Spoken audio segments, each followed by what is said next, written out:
Welcome to the Houma Terrebonne Civic Center. It's Houma Bayou Bucks football, the NIFL and Atlantic South matchup with the Beaumont Drillers, a couple of teams that are 1-1. My name's Tommy Chrysan. Glad to have you tuned in. I'm joined tonight by Ronnie Rance. Ronnie, should be an exciting ball game. Well, you got two teams that are very familiar with each other, both in the same division. And, of course, the Houma Bucks are trying to keep what's been a tough place to play, the Houma Terrebonne Civic Center. They want to keep home field advantage. Last year, didn't lose a game all season at home, and they're off to a good start this year, 1-0 in the Civic Center. A couple of people that we want to feature tonight. First off, the quarterback for the Beaumont Drillers, Ted Robinson. This guy's been around. Ted Robinson, a guy in his mid-30s, he's played all over the globe. He's played over 20 games in the NIFL. Pretty good numbers, 285 completions, over 3,000 yards and 65 touchdowns. He's a veteran of these NIFL wars. He's very familiar with the Houma Bayou Bucks defense. And I tell you what, experience, there's no trade for that. And there's a good guy that Houma features too, Sullivan Beard. This guy does a little bit of everything. He's got some experience and some impressive numbers. Well, Sullivan Beard's a guy who can hurt you in the kickoff return, averages over 20 yards a return, already has a touchdown in the kick game. But on defense, he's led the league, really been a premier cover corner in the league with over 21 interceptions in the last 3 seasons in the NIFL. Should be a great matchup with Ronnie Rance. My name's Tommy Chrysan. Houma Bayou Bucks football right here on Cox Sports Television.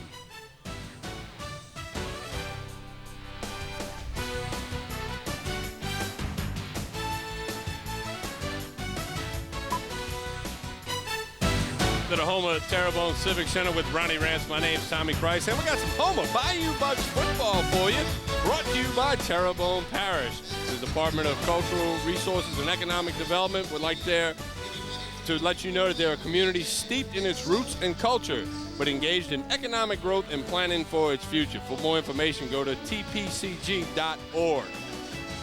Also, the Houma Terrebonne Civic Center. We here at the Civic Center are South Louisiana's favorite showplace and the proud home of the Bayou Bucks. They invite you to come enjoy a football game or the many other events held here, like Broadway shows, family shows, sporting events, concerts, and much more. For more information or a list of upcoming events, visit their website at www.houmaciviccenter.com. NIFL, both teams 1-1. Ronnie Rance, we're about set for kickoff. The Drillers will kick off. Cody Teslow and Sullivan Beard, the guy we featured earlier, in return formation for Houma, and he'll take the ball at his 2-yard line. Left side tripped up as he lunges over the 20. Troy Esprit got a hold of him, but it'll be good field position for the Bayou Bucks. Starting line is quarterback Doug Coleman, running back Jarvis Dunn. The wide receivers, Kevin Hurd, Darian Chestnut, and Clint Sexsnyder. Up front, the big guys, Ryan Rogers, Troy Davis, and Richard Griffin. The Drillers defense, strong safeties, Randy Chappelle, free safeties, Troy Esprit, defensive backs, Eric Jackson and Marvin Abel, linebacker, Eric Winchester, defensive linemen, Light, Mitchell, and Johnson. First and 10 Bucks from their own 21. Doug Coleman, your quarterback, drops the throw. He's going to go deep first play and overthrows Chestnut in the end zone on the first play of the ball game. Coleman's a big guy with a lot of experience, 6 foot, 235-pounder, a veteran of indoor football, a veteran of the NIFL, and a guy who had a really good game here at the Civic Center a couple of weeks ago and a game before that. He's been hot. They really stepped up. The quarterback was Jack Phillips right there, the head coach. In his 3rd season, 15-15 overall, led the Bucks last year to the playoffs where they lost in the first round on the road to Lake Charles, but he's put together a nice club again this year, some veterans returning and some new faces that will really help this ball club. Dunn will try the right side. He's going to go nowhere. Esprit brings him down with a little help from T.J. Light. It's going to be a 3rd and long for the Bayou Bucks. Dunn's a pretty quick running back, 5'6", 172-pounder, went to Southwest Mississippi Community College up in Summit, Mississippi, just over the state line. And the head coach, Brian Blake of the Beaumont Drillers, has brought his team in here. We'll give Dunn a gain of 1 on that 2nd down carry. It'll be 3rd and 9 for the Bucks from their own 22-yard line. The 25-yard line is the midfield stripe in the NIFL. Coleman under center, drops, wants to throw. Blitz is on. Coleman steps up and completes it right side to Kevin Hurd. Oh, they're going to say incomplete. Ball got out of there, in and out of Hurd's hands, right near the wall.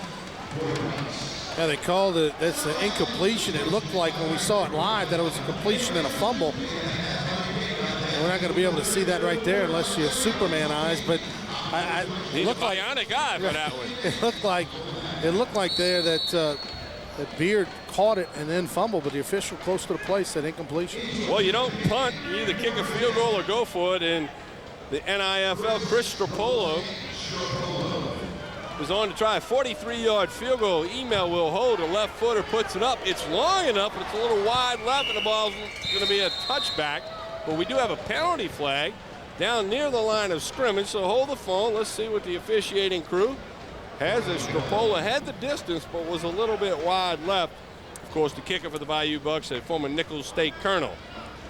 Let's get the call from the head referee.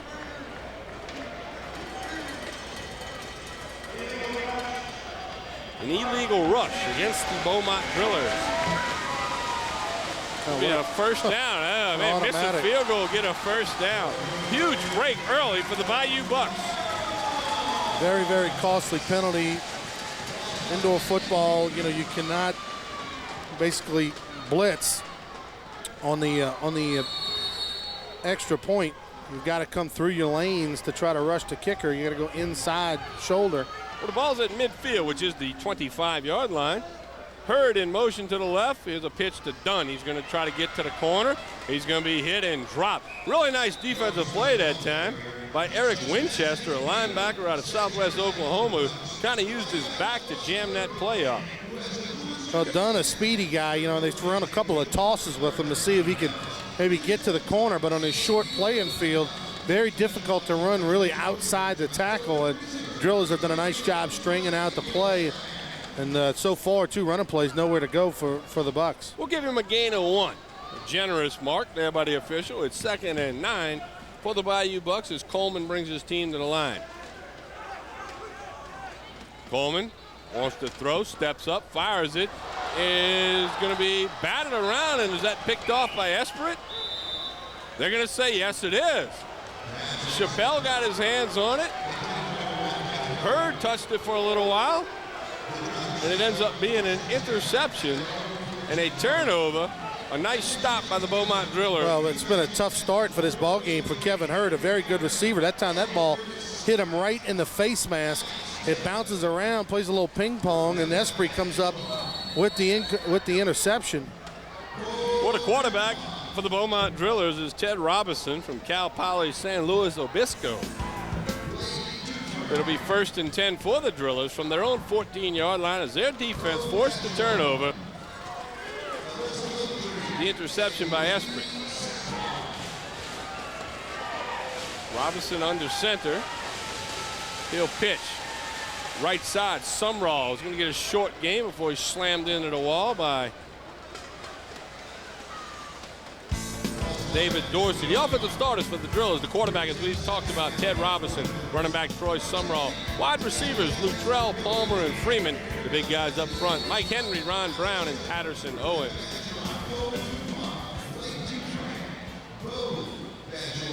Pickup of 6 yards on the carry right side by Sumrall. So it'll be 2nd and 4 for the Beaumont Drillers. Beaumont moving left to right on your screen. Sumrall will run left. He's going to be tackled by Roger Green and company, but I believe he's got enough for a first down. Also in on that stop was Kentrell Blanchard. The defensive starters for your Houma Bayou Bucks. Defensive backs, David Filyaw, Sullivan Beard, Drew Email, and Tyrone Hughes. Linebacker David Dorsey. Defensive ends Andre Reed and Kentrell Blanchard. And the nose guard, the old guy from Southern, Roger Green. Very veteran Houma Bayou Buck defense. A lot of familiar faces. Franklin Thomas has departed from that defensive line. He's now a coach with the Voodoo. But other than that, pretty much all returning players from a year ago. Robinson wants to throw. He fires it. Nice defensive play by Tyrone Hughes, the former St. Augustine Purple Knight. Then he was a Nebraska Cornhusker and a New Orleans Saint. Well, Tyrone Hughes, he's not quite the athlete he used to be, but he could still play technique. And he was a guy who joined the Bucks a few games into the season last year and made a huge impact right away in that secondary. He's kind of like another coach back there. He actually is coached part-time at Carver High School in New Orleans and Phoenix some other High schools. School as well. He's a head coach over at Phoenix, right. and they made the playoffs last year in only their 3rd year in Class A down in South Louisiana. So a guy who knows the game. 2nd and 10. Luttrell catches the pass. He'll gain 5 before Dorsey will make sure he's down with a little help from Drew Email. It'll set up a 3rd and 5 for the Drillers. Their first offensive possession. It was their defense that came up with the interception a little bit earlier. We're still scoreless here in the first quarter at the Houma Terrebonne Civic Center. Barker Field. It'll be a 3rd and 5. Coach Jack Phillips calls the defense for the Bayou Bucks. Ted Robinson, a veteran quarterback, has played. You pick a spot and you throw a dart on the map on the globe, and he's played there. He's actually played football in Europe a couple of times. He fires one right side, can't get it to Palmer, underthrew him a little bit. It'll be 4th down, and as I mentioned, you don't punt. You either go for it or you attempt a field goal. Part of the NIFL rule book. And on a 4th and 5 from the Bayou Buck 20, it appears that the Drillers are going to go look at Coach Blake and Robinson, the quarterback. They're going to come up with some type of play that they hope can get them 5 yards. Yeah, Robinson over there looks like he was picking out which one he liked on 4th down. Not a bad idea for the coordinator to ask the quarterback, hey, you need a play, which one you going with? But 4th and 5, see if the Buck defense could step up. Here's the play. Robinson to throw. Fires deep right side. Is caught in the corner in the end zone for a touchdown by Pat Palmer, who went up high and got it. And the Drillers changed the lights on the scoreboard first tonight with a 20-yard touchdown pass. Well, Robinson knew the matchup he wanted. He wanted the 6'2" Palmer out of Northwestern. He got a matchup on Drew Email, who only goes 5'8". He threw it up. Email jumped as high as he could. Wasn't enough, and Palmer with a nice catch in the back corner of the end zone right in front of the Bucks bench. Teslow will attempt the extra point for the Beaumont Drillers. Kick is up, and it's between the posts. And our score was 7:14 to go first quarter. Beaumont 7, the Houma Bayou Bucks 0 with Ronnie Rance. My name's Tommy Chrysam. We're back after this pause on NIFL football action. Kick off Sullivan Beard again in return formation. Houma will get their second crack at offense tonight, but now they're trailing 7-0 after the Drillers took advantage of the interception and put points on the board. Yeah, I tell you what, it was an opportunity in this game. It's so key to get on board on top first, and Beaumont really did a nice job defensively, shutting down Doug Coleman's offense. Kevin Hurd with a couple drops on the first drive, able to take advantage of the turnovers and take the lead. Remember, the Bucks are so good at home, they don't trail often here in this building. Here's a kickoff. Hit the structure up top, and we'll see how they rule that. It's a dead ball. A dead ball right at the spot. So yeah. So that they're going to get the ball great first field and goal at position the for the 15. Bayou Bucks. So that's a break. They'll put the ball just inside the 16. We'll call it the 15-yard line. Excellent field position for Doug Coleman and the Bayou Bucks. Well, the roof here at the Houma Terrebonne Civic Center is difficult to contend with. It's definitely a home kicker's advantage. You got to know where all the little nooks and crannies are. There you see those two, camera in light positions that hang right in the middle of the field. So you've got to kick either on the left or right side of the playing surface. And Drew Email, of course, does a real great job with it. This is his home field, but visiting kickers come in here, and we see them kick, the roof quite a bit. So Doug Coleman will bring the Bayou Bucks to the line in excellent field position as the official chops the clock in, and we're set to go. Bucks trail in 7-0, but they'll try to change that on this possession. Here's a handoff done left side to the 10. Slammed into the wall near the 5-yard line, but it's a big gain and a first down for the Bayou Bucks. Nothing fancy that time. They just went off tackle. I mean, just a little handoff, quick hitter. And look at that left side of that offensive line, just a little kick-out block on the tackle. And the center does a great job driving the nose guard off the ball, and Dunn doesn't get hit till he's about 7 yards downfield. Ryan Rogers, the former Nichols State Colonel and left tackle, number 52, threw an excellent block that helped give Dunn some running room. First and goal, Bucks. The 5-yard line, and the official stops things before the play can get underway. We're going to move it over to the near hash mark.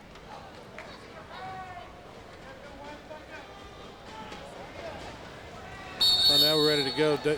Now when you get down inside the 10-yard line, it is pretty much a man-on-man game. I mean, it's hard to throw the football when you get near that 5-yard line because the end zones are only about 5 yards deep. There's a pitch to Dunn, right side. Flags and whistles will stop that play as it begins to develop. Didn't look like it was going to amount to much anyway. We'll get the call from the crew.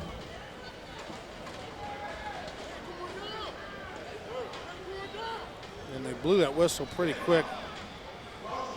Usually means an offensive penalty when they kill the play like that. Yeah, we talked about the good Coach job. Jack Phillips doesn't like that. He'll have to come up with another play, this time from the 8-yard line. A 3-yard false start penalty against the Bayou Bucks. Yeah, Ryan Rogers, the left tackle guard, whatever you want to call it, getting started a little early.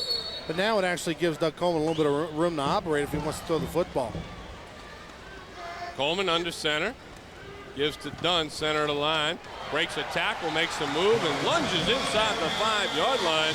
Marvin Abbey brings him down with a little bit of help from Nick Mitchell. It's a nice gain. 5 yards, tough running, tough yardage. Yeah, this looked like nothing was there right there. Dunn is pretty much bottled up, but he keeps the legs going. Some good movement. Able to put his head down and pick up about 4 extra yards after it looked like he was going to be tackled at the line of scrimmage. So it's 2nd and goal from the 3-yard line. As you mentioned, Ronnie, not a lot of end zone here. We'll see what Doug Coleman has on tap. He'll pitch to Dunn, right side. Dunn cuts back, gets maybe to the 1 or so. Before Mitchell, again, Nick Mitchell, pretty active defensively for the Drillers. He made that stop. We'll set up a 3rd and goal, and they'll spot the ball at the 1-yard line. Here's where it gets hard for a guy like Dunn, you know, down near the goal line, only 5'6", or, you know, light in the seat. You know, they don't have that big back in there that can just plow ahead like they did Michael Burks a year ago. A guy, a big back. They got Roger Green in as a blocking back position, so they can try to fumble. It's a loose ball, and I believe Coleman got it back inside the 1. I think Doug did come up with it, but it's going to be just short of the end line. That ball was free for a moment as we get a look at the replay. Ball just shoots out of Doug's hands, but he does a real nice job of going right after it. He's a big guy, big, strong guy. He won the tug-of-war battle underneath that pile. So the ball's literally inches from the goal line. It's 4th down, no field goal unit, and the Bucks are going to try to put a touchdown on the board. I'm saying a little quarterback sneak right here with Doug Coleman. I think I'd vote for that one, too. Oh, we got a penalty, no? Yep, we got a false start. That's not going to make Coach Jack Phillips Jr. happy at all, because I believe it was, again, the left tackle, Ryan Rogers, who got going too soon. We'll get a call. False start on Rogers. That'll cost the Bucks 5 yards.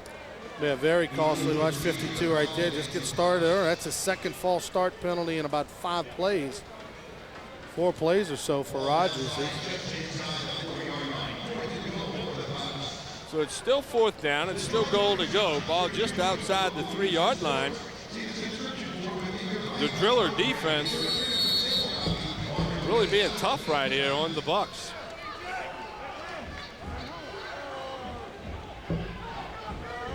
Coleman to the line.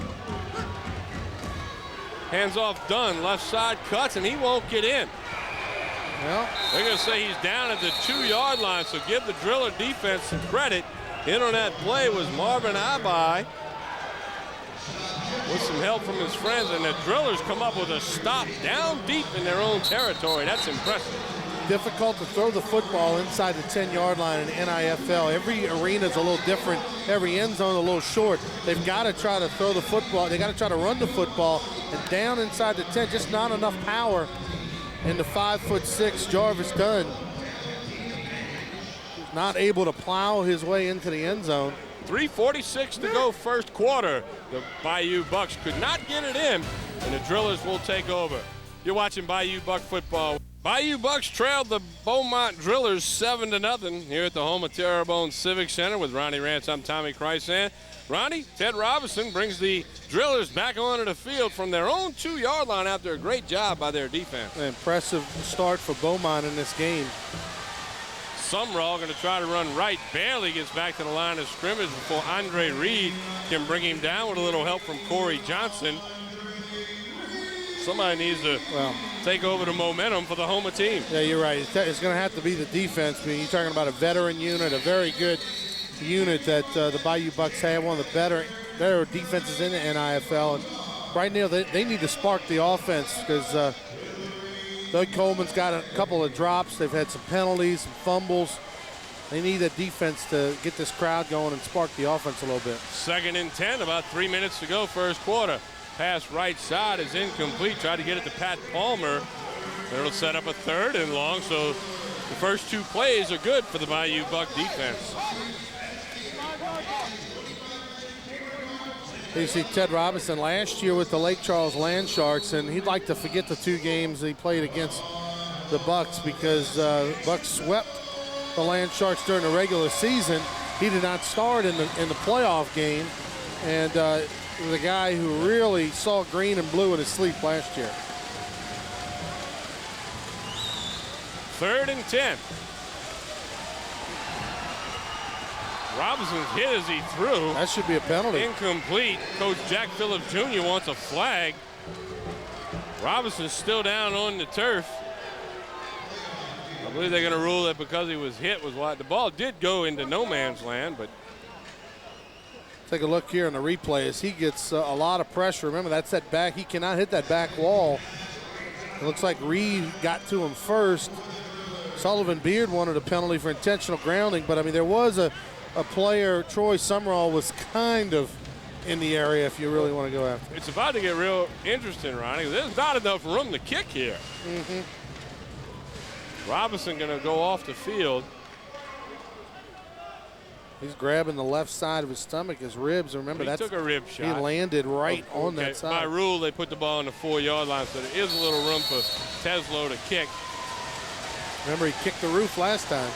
This will be a 61-yarder. I don't think he'll make it, and he won't. Kick's going to be returnable. Sullivan Beard from the 5. Beard with an opening. 15. Beard looking for room. He'll get it inside the Driller 10-yard line. What a job by Sullivan Beard. We talked about him in the pregame, and he's making it look good, Ronnie. Well, he came in averaging over 20 yards of return in the kick game. This one well over the average, but you see the speed. He doesn't hesitate when he sees an opening. And the defense or the special team, somebody had to spark this this crowd and this club because they'd gotten off to a real slow start. And that return by Sullivan Beard might be what they needed. 1st and goal for the Bayou Bucks at the Drillers 7-yard line. They were down here a short time ago and were unable to get any points. Coleman brings the Bayou Bucks to the line.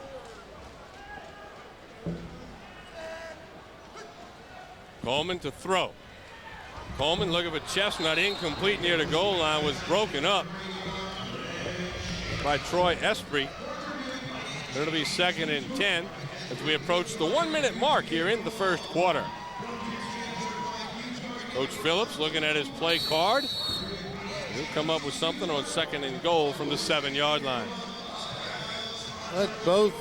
You see Jack Phillips Jr., who, unlike last year, played 2 or 3 different quarterbacks throughout the year. Thinks he's got a guy in Doug Coleman that can be his leader from start to finish. He's a durable player and a veteran. Coleman tries to get it in to Chestnut in the end zone. Incomplete. Tried to force that one in there. Good coverage by Eric Jackson. Going to set up a 3rd and goal. So, Ronnie, the Bayou Bucks have run a lot of plays with goal to go behind it. And so far have not been able to put points on the board. I think this is going to take us to the end of the first quarter. I don't believe we'll get off another play. And we will not. So Jack Phillips and Doug Coleman will think about what they can do to begin the second quarter as the teams will flip ends. Our score after 1 period, the Beaumont Drillers 7. A little bit of a zone type drop an extra man defensively in the pass game where you can't in the arena. So that's why you see a lot more running in the NIFL than in the arena game. 3rd and goal. Coleman wants to throw, fires right side. In and out of the hands of Kevin Hurd. It'll be 4th down. No one feels worse than Kevin Hurd. He flat out dropped it as Coleman put it where it had to be. And they'll bring on the field goal unit. Chris Scropolo, the left-footed former Nicholls State Colonel.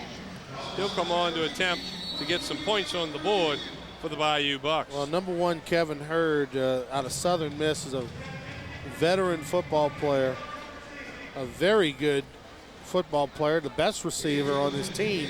He's now dropped 3 passes in the first 15 minutes of the ball game. I mean, that's 19-yard field goal attempt by Strapola is up, and it's good. So the Bayou Bucks get on the scoreboard. The 19-yard field goal by Strapola of Luttrell and Esprit deep back for the Beaumont Drillers. Get a look at Strapola there. He's going to put his left foot into it. He's going to bound it on the ground, and Luttrell will take it at the 12.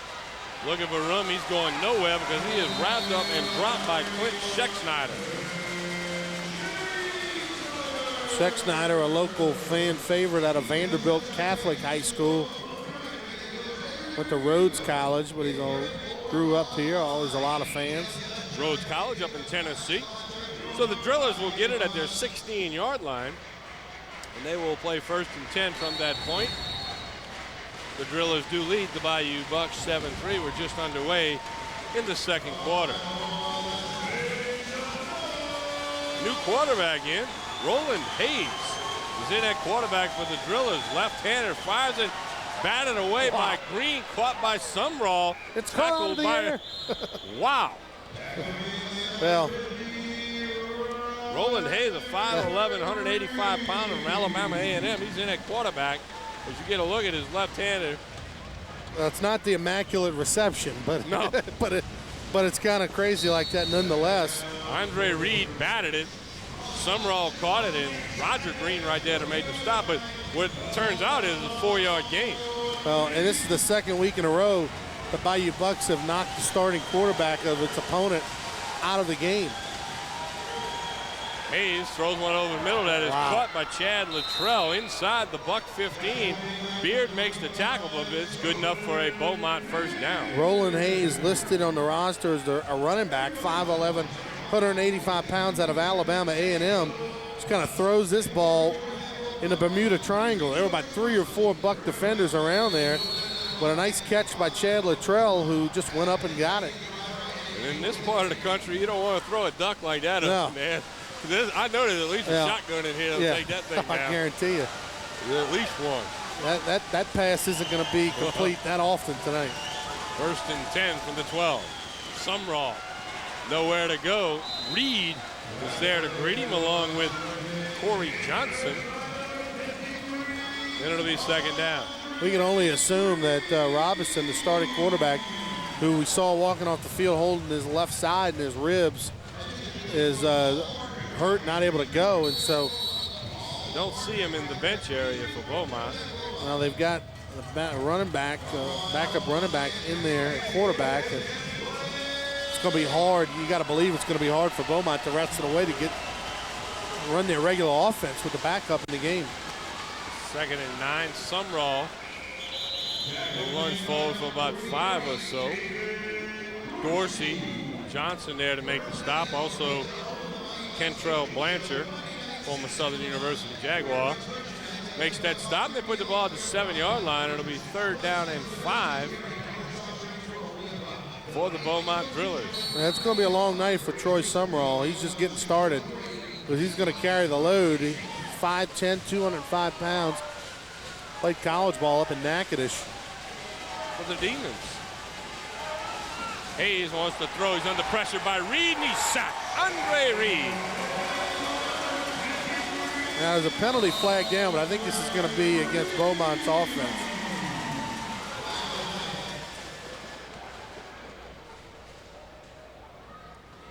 The referees get together. There's a nice sack by Andre Reed. 6'3", 270-pound former Jackson State Tiger. And the refs are having a meeting.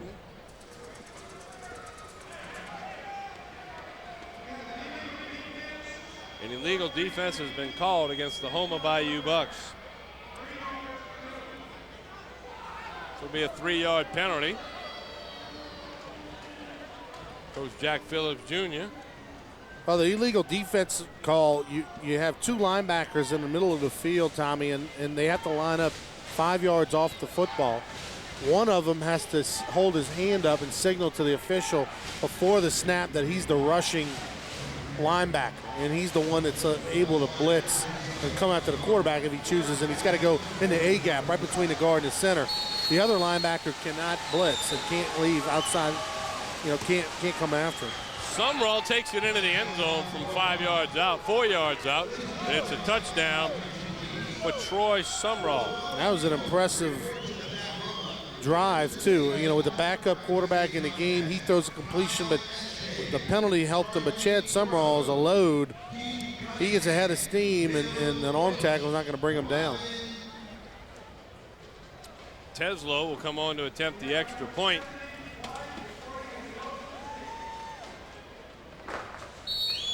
As Beaumont has jumped out in front. They've extended their lead. Here's the snap, the kick by Teslo. It was a little bit wide right. It's no good, so the score will remain 13-3 formation for Houma.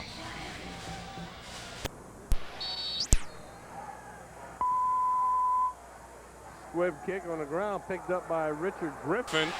Griffin, the big guy, rumbling, stumbling to the 1 yard line. Richard Griffin, what a job. How about that? 6'3", 305-pounder out of Virginia Union, and he wasn't looking to go and find some turf. He was looking to hit somebody. He almost takes this to the house. Watch. Now, how would you like to be the kicker to have to get in the way of that? And that's exactly what happens. That kicker, Cody Teslo, is not going to have any chance. It's going to be 1st and goal, ball inside the 1 yard line. Another excellent opportunity for the Bayou Bucks. What a thrill for Richard Griffin. Anytime his offensive lineman can carry the football, they'll talk about that for a week. Coleman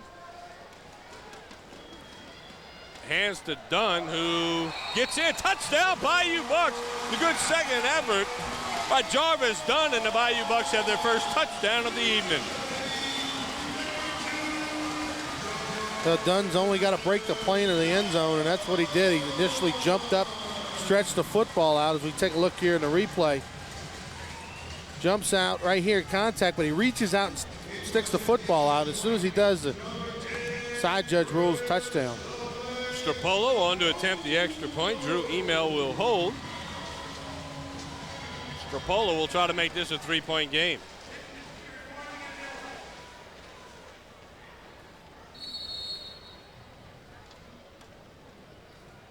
Stropolo, the left footer. Snap is back. The ball is kicked up. It hits the upright. That's no good. It slammed into the right upright, but we have a penalty flag on the play.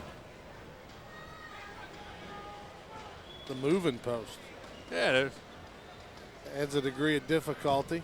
He's got this one up and good. So Stropolo makes up for it and takes advantage of the mistake by the Beaumont Drillers, and our score is now 13-10.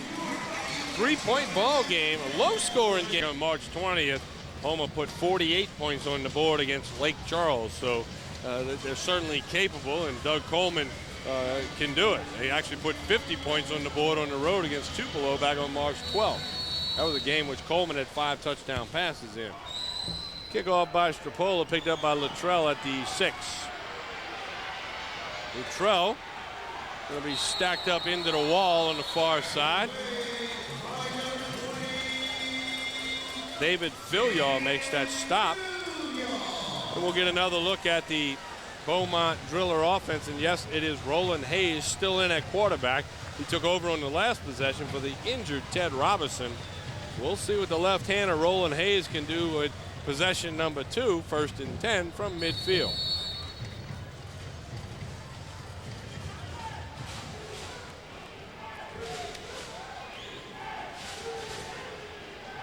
Don't see Robinson on the bench area, so Hayes fires one over the middle. It's going to be broken up by Filyaw down near the 5-yard line. Not the tightest spiral I've ever seen. in the building. Well, and this was what might have been play. There you see running wide open Pat Palmer initially, but the ball dreadfully underthrown and late. And Philia almost had a pick. Should have had a pick. So it'll be 2nd and 10. Ball just on the Driller side of midfield. The timing's really going to be a factor too. I mean, passing in, we saw where Hayes late getting rid of it, and that's, when you're the backup, you don't get many of the snaps. Here's a completion to Pat Palmer on the right side. He'll pick up 6 yards. Corey Johnson makes the stop for Houma. It'll set up a 3rd and short. 3rd and 4 from the Bayou Buck 20-yard line. We approach the 8-minute mark here in the second quarter.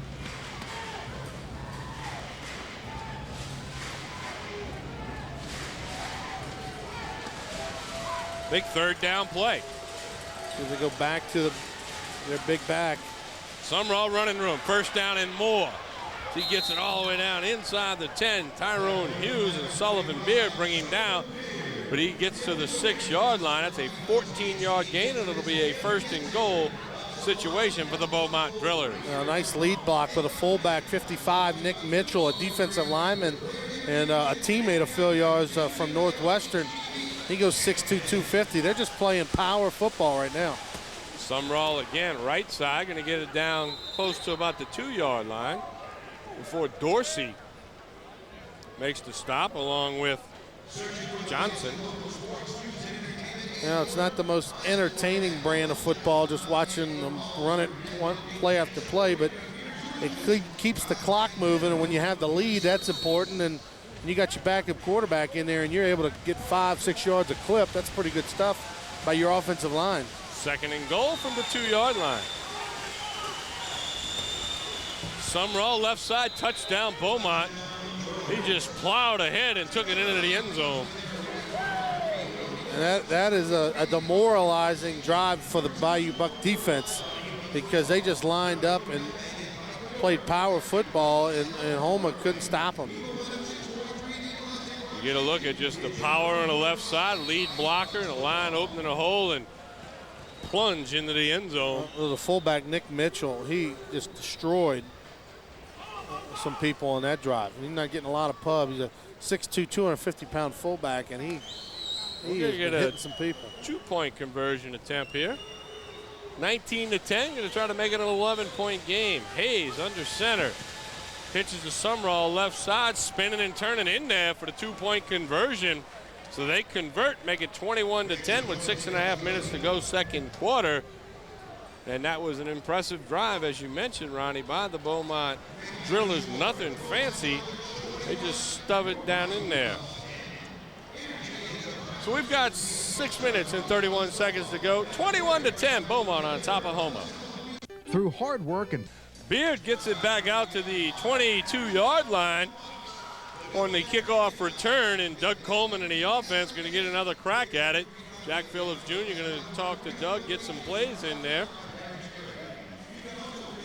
And they've got to get something going offensively, because right now the momentum is squarely on the shoulders of Beaumont. They are playing a more physical brand of football, both offensively and defensively.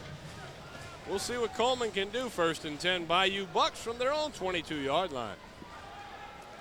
Coleman looks over the middle, got Scheck-Snyder to the 10. Nice move, and he'll take it to the end zone. That's a quick answer, and a touchdown for the Bayou Bucks. A 28-yard touchdown pass, Coleman to Scheck-Snyder. This was a nice play, and exactly what the doctor ordered for the offense of the Bucks. Stropolo will come on to attempt the extra point. 21-16, the point after pending off the left foot of Stropolo.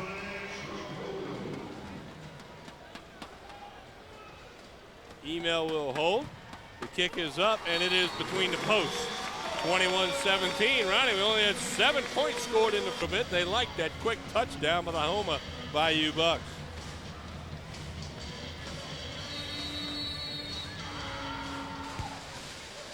Here's a bounding kickoff. Luttrell will take it to 9. He's got a seam, and he'll take it into Bayou Buck territory before he's brought down by Kentrell Blanchard.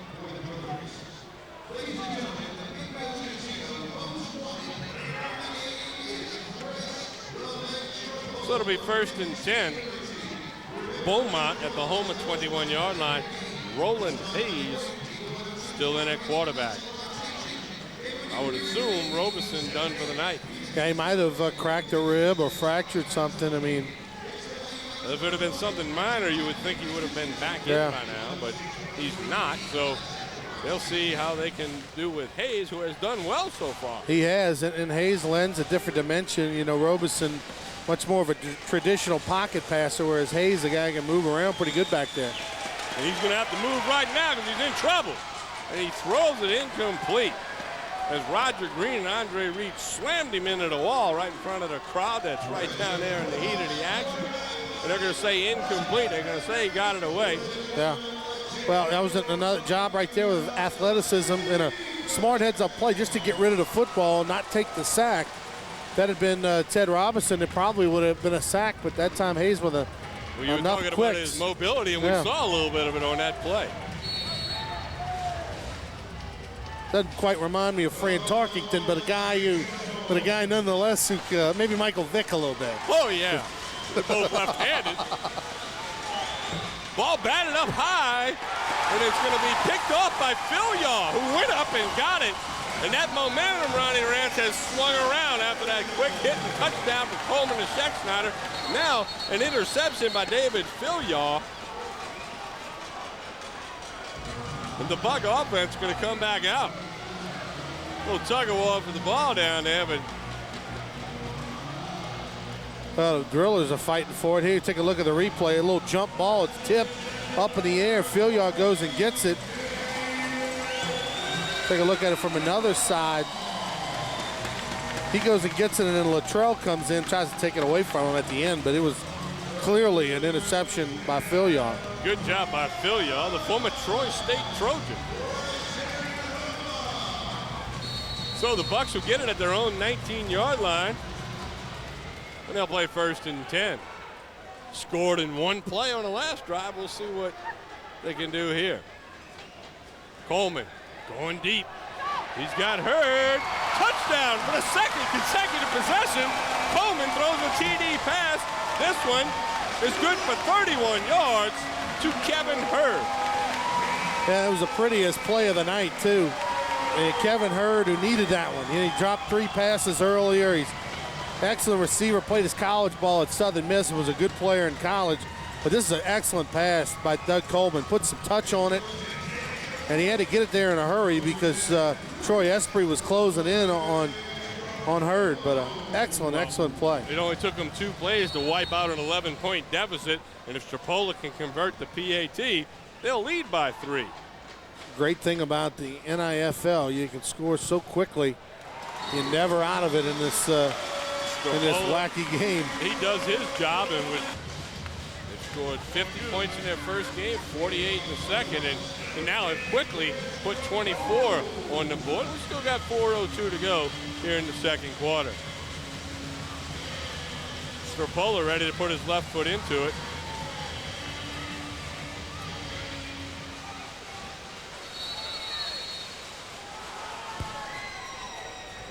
Here's a line drive kick that'll be taken by Esprit. A couple yards deep, and he'll come trotting out.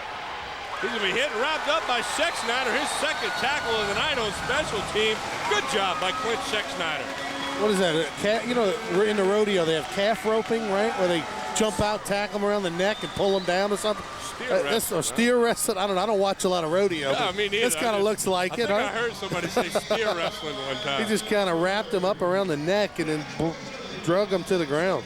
Safe to say the momentum has swung. Let's see if the Bayou Buck defense can keep it in favor.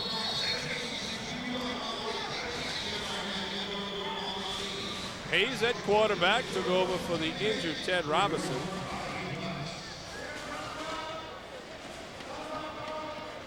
Got a timeout called by the Bayou Bucks. Drillers from their own 8-yard line.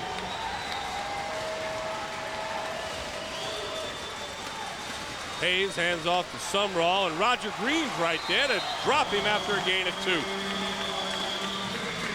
Roger Green, he's been around a while. 6'3", 295-pounder, a former Southern Jaguar. Very good player for the Jaguars. I remember Roger at A.W. Mumford Stadium. Here's Hayes to throw. Looks right, comes back left. The ball's broken up by Phillips. Almost had his second pick of the night. But it hit the turf. Good call by the officiating crew, and it'll be 3rd and 8. Phillips almost had an interception. Plenty of time, but another kind of jump ball. But look at all that tape. Phillips got that right wrist and hand taped up, had an injury there, and it kind of prevented him from getting the fingers on it. But almost another acrobatic catch by Phillips.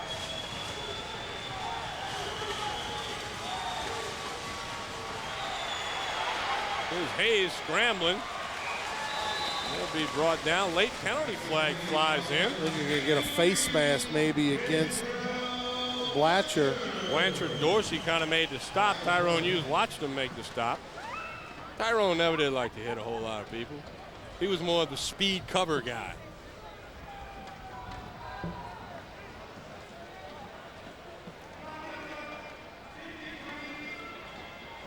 Blocking the back on Green. They're on defense. Jack Phillips got an explanation, but I think we need one. Because I don't know how the 53, the defensive player, Green, can get a. Blanchard making the stop. Okay, that's 50. That was number 50, Roger Green. Maybe they're just calling it unsportsmanlike conduct. Yeah, but it wouldn't be a block in the back. It was. Let's see. We're going to say block in the back. A very odd call, to say the least. Yeah, that's. I think he invented that one on the fly. Oh. I don't think it's in the book. I mean, I would agree. That can't. Call me crazy. That might be a penalty, but it should not be called blocking in the back. A late hit, possibly. Oh, yeah, that would be it. Here's Hayes. He's looking. He's looking. He's going to take off. He's going to slide forward over the 20. Pick up about 7 or 8. I don't know. Number 4, left-handed, a lot of speed. We approach the 2-minute warning. He'll give us a chance to tell you about the Arena Football League. And we want you to join Cox Sports Television on Friday night as the league-leading 7-1 New Orleans Voodoo travel to Orlando to take on the Predators. Voodoo tonight starts things off at 10 p.m. and then it's Todd Callis and New Orleans Saints Ashley Ambrose with the call of the game. Get your Voodoo on right here on your regional sports home of the New Orleans Voodoo, Cox Sports Television. Boy, they're doing well. Voodoo, yes, 7-1, and they got a bye this past week.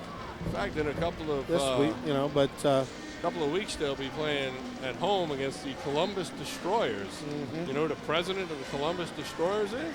Dave Winham and Alan Risher. Yeah, a couple of former Baton Rouge Blaze Arena Football 2 guys, as well as the Lafayette Roughnecks. And Alan Risher, of course, quarterback the Tigers to the '82 Orange Bowl.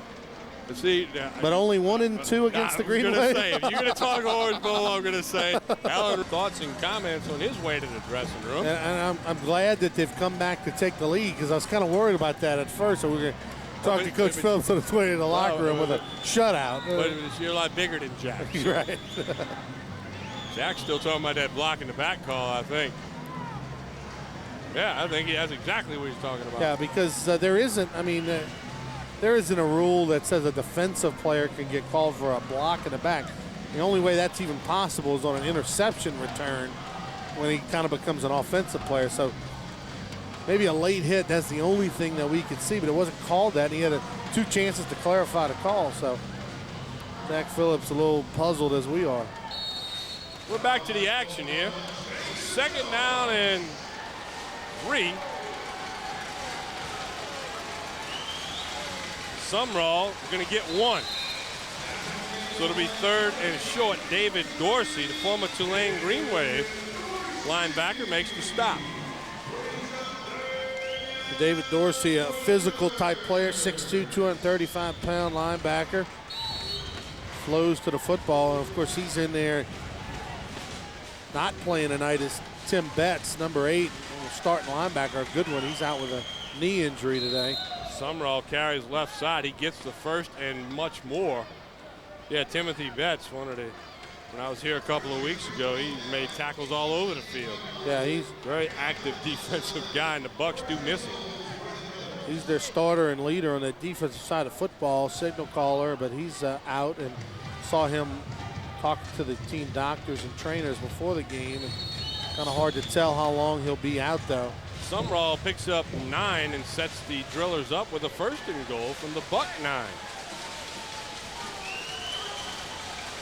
Sumrall going to take the pitch and go right. We'll get a yard or so. Drew Email led the defensive surge. Got some help down there from David Dorsey, but Email with the initial contact, stopping him for a gain of 1 yard as we get close to 1 minute. Email came up a little bit limping. We've actually got a timeout called by Beaumont. Beaumont's Drillers, Coach Blake wants a timeout. And let me tell you about the next telecast. You can follow the Bayou Bucks as they continue their march towards the NIFL playoffs. Tune in to Cox Sports Television Sunday, May the 2nd at 2:30 as the Bucks try to stamp out the Tupelo Fire Ants. That's Houma Bayou Bucks football on your exclusive home of the Bayou Bucks, Cox Sports Television. That next telecast home game is going to be a little payback because the Bucks went on the road the first game of the year, put up over 50 points and lost to Tupelo in a shootout. Doug Coleman with 5 touchdown passes in that one, and Tupelo off to a quick 2-0 start, in the Atlantic South Division. That was a 58-50 win by Tupelo back on March 2nd. So you're right, the Bucks will have revenge and more on their mind. 2nd down. Goal to go from the 8. Sumrall center of the line. Get down to about the 5 before Dorsey stands him up. And we're under a minute to go. Clock's rolling. We'll keep an eye on that for you. And it'll be 3rd and goal for the Drillers from the 5-yard line. You get a good look at David Dorsey, who's been quite active on this defensive series. That linebacker position is going to be in a very active position against the run. Now they go shotgun. Hayes wants to throw his flags flying. He's going to be sacked by Andre Reed, but we've got flags all over the field. I believe it's an offensive false start. And that is correct. False start against the Beaumont Drillers. And with 33.7 seconds to go, you see the flinch there. And Reed made the sack of Hayes, but it was all for naught. And they'll replay 3rd down. It'll be 3rd and goal from the 8-yard line now for the Drillers. 33.7 seconds to go in the half. Clock's rolling. Hayes, play action, wants to throw. Right side, touchdown to Pat Palmer. What a pass by Hayes as the Drillers get on the board with only 25.3 seconds. Nice play action and a well-thrown ball by Hayes to Pat Palmer, the former Northwestern State Demon. And the Drillers are back out on top. They've retaken the lead. With the extra point coming up off the foot of Cody Teslow, who went to Wartburg College, 6'1", 160-pound, right-footed soccer-style kicker.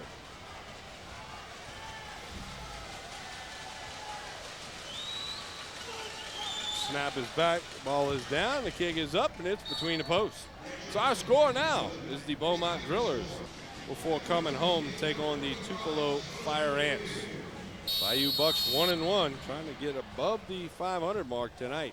Here's the kickoff by Teslow. Beard will take it at the 2-yard line. Beard looking for room, and he'll be hit and dropped at about the 18-yard line. And with 19 seconds to go, we'll see if Doug Coleman and the Bayou Bug offense can muster anything together. They'll actually put the ball on the 18-yard line, and it'll be 1st and 10 from that point. Drillers on top of the Bayou Bucks, 28-24. After that nice 8-yard touchdown pass from Roland Hayes to Pat Palmer. 19.1 seconds. The clock will start when the ball is snapped. I'm Tommy Chrysan. Glad to have you tuned in on Cox Sports Television. Coleman drops the throw. Looks long up the left side. He's looking for Hurd. Touchdown Bayou Bucks. We told you they can do it in one play. For the third consecutive time they do that. It's a 32-yard touchdown pass. Coleman to Kevin Hurd, and the Bucks are back on top. It happens fast in the NIFL, no doubt about it.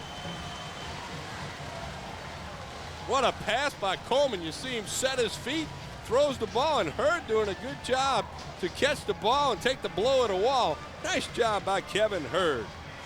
We've got a little celebration going on there. As Coleman will watch the extra point kick by Strapola. Snap is back, the ball is down, the kick is up, and once again it's between the posts. 31-28, a 31-point outburst. And we're ready to go with the kick from Strapola. The high end over end kick that will go off the back wall, and that's a touchback.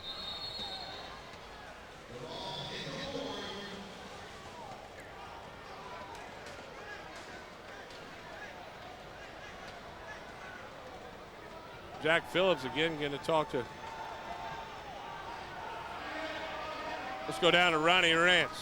Tommy, down in the end zone, I tell you, right by where Kevin Hurd caught that touchdown pass, and I mean that was the play of the game. I don't know how in the world he was able to hang on to that outstanding catch, take the blow in the wall, and get up and dance. That was very impressive. He was coming about 100 miles an hour, slammed into the wall, held on, and then had reason to celebrate. Back to you. Ronnie Rance is everywhere. He's in the booth. He's on the sideline. He's catching the coach. Thank goodness it's a small arena. You can't stop the guy. Here's a quick pass to Luttrell inside the 20, and Beaumont quickly calls a timeout with 8.3 seconds to go. That Rance is a quick guy, I'm telling you. They're going to have a Bayou Buck uniform on him before long. Oh, easy. I could see Rance. Not enough padding out there on those walls. I could see Rance at left tackle. Actually, I'd put you at right tackle for that. My backside if I got back there and started slinging it with the left arm. I can tell you they wouldn't get me for quick false starts. That's for sure. The question would be, would you start? Would you get going? Jack Phillips Jr. is still into it with 8.3 seconds to go. He's going to make sure things are done right because we've seen the Bucks score quickly. So don't put it beyond the Drillers and their ability to do that. Crowd getting into it. They want this last 8 seconds. They want to go to the locker room with the 31-28 lead that they just got to. Hayes has the Drillers at the line. 2nd and 2. He wants to throw. Fires it in the end zone, in and out of the hands of Esprit. Or that would have been a Driller touchdown. Wow. He got open just over the goal line and actually got his hands on that thing, but was not able to come down with it. As you get the look, Hayes fired it in there with the old left arm.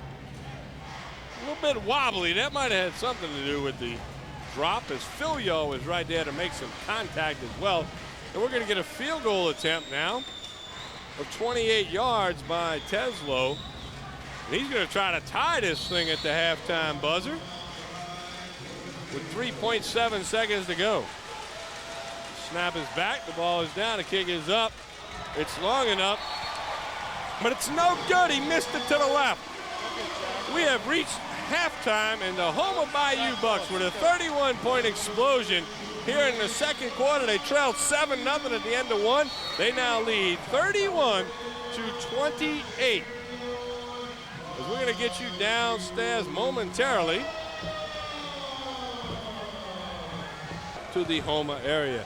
Stropolo kicks it off. We're underway in quarter number 3. Esprit returns from the 2-yard line for the Beaumont Drillers, and Schexnayder will make his 3rd tackle tonight on special teams, as he'll bring down Esprit at the 18-yard line.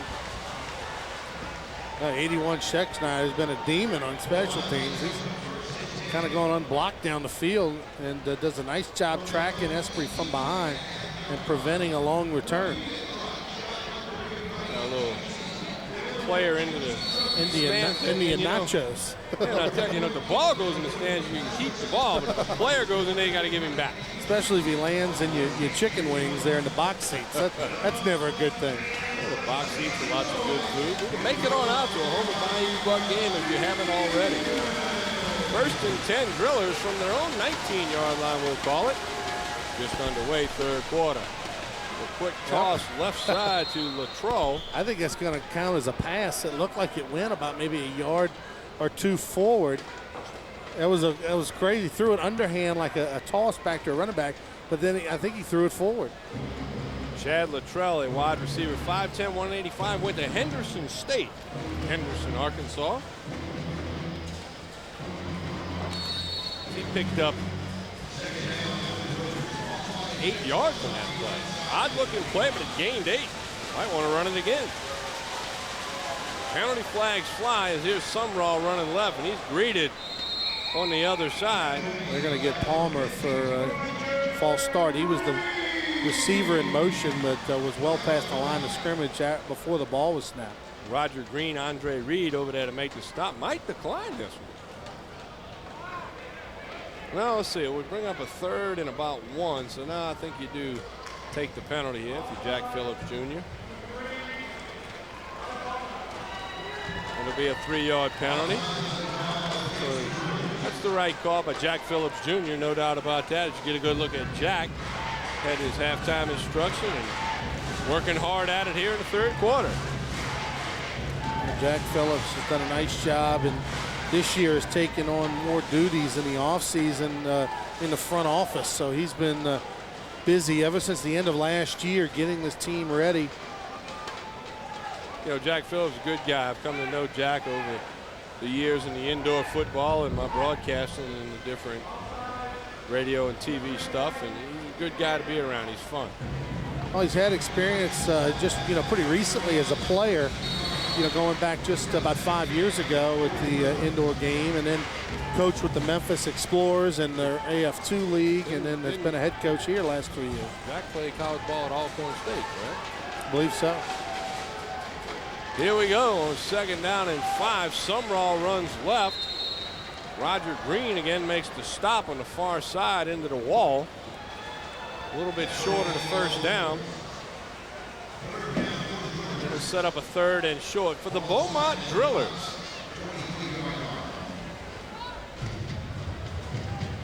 Well, Sumrall had a big first half, was a workhorse, 15 carries in the first half for 66 yards.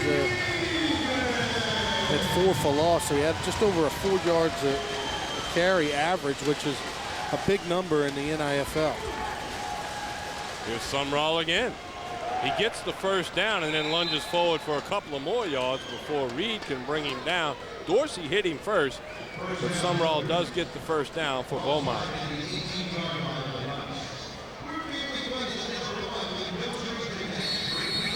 We'll call the line of scrimmage the Houma 17-yard line. It'll be 1st and 10 for Beaumont. 12 and a half minutes to go, 3rd quarter.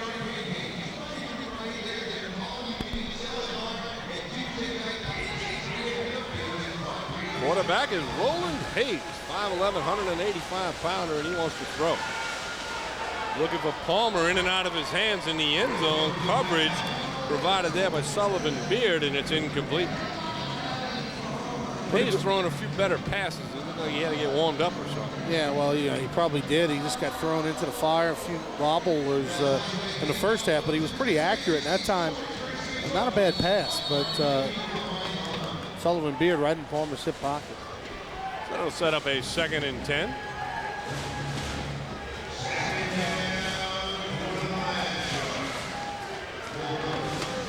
And the Houma defense will dig in. Hayes looks left, fires it complete to Luttrell, who's got a first down to the 6-yard line before Tyrone Hughes and Phillips make the stop. But it'll be good enough for a Beaumont Driller first down. It's a gain of 12 yards.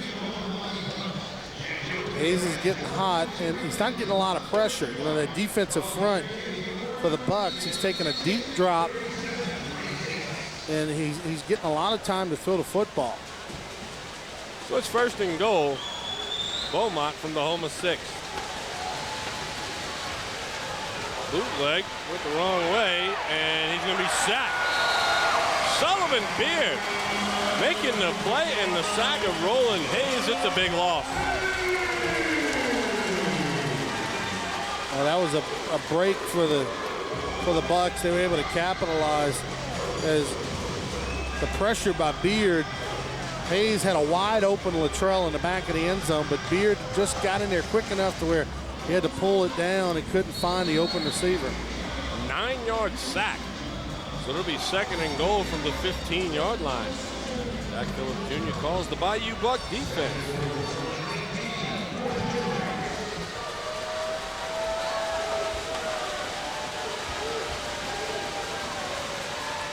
Hayes under pressure gets away and looks and finally throws it away.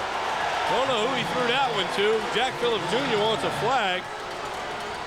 Well, he's not going to get it. There was a running back and a fullback in the area. 55, it was the fullback, not a fullback number, but he's an eligible receiver nonetheless. So it's going to go as an incompletion, and it'll be a third and goal from the 15. There you see a nice job once again by Hayes to avoid the sack. There's Reed, number 53.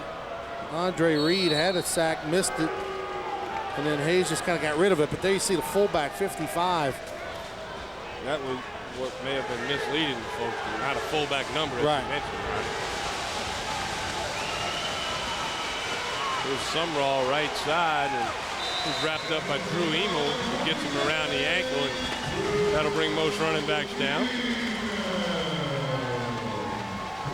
Going to set up fourth down, and we're going to get the field goal unit for the Beaumont Drillers. Bend but not break by that Buck defense. They did a nice job of maybe preventing the damage and just leading to a possible field goal attempt. But 24-yard attempt as the Drillers, off the foot of Cody Teslow, will try to tie this ball game if he can convert. Kick is high enough, it's long enough, but it is no good. It is wide to the right, not even close. 31-28, Houma still on top. 8 minutes and 36 seconds to go here in the third quarter from the Houma Terrebonne Civic Center on Cox Sports Television. Our score now will probably not be the score at the end of the game, so you must keep the pressure on. Well, nice job by the Bayou Buck defense. They got the ball inside the 5-yard line. Looked like the Drillers were going to at least get points out of it, and missed field goal. They prevent anything on the board. First and 10, Bucks from their own 5. Here's Jarvis Dunn. He's tripped up. He'll go nowhere. Kind of got some feet tangled up in there, but then he was kind of polished off by Roy Locks, another former Northwestern State Demon. Well, Jarvis Dunn so far in the ball game, 7 carries for 18 yards, about 2.5 yards a pop.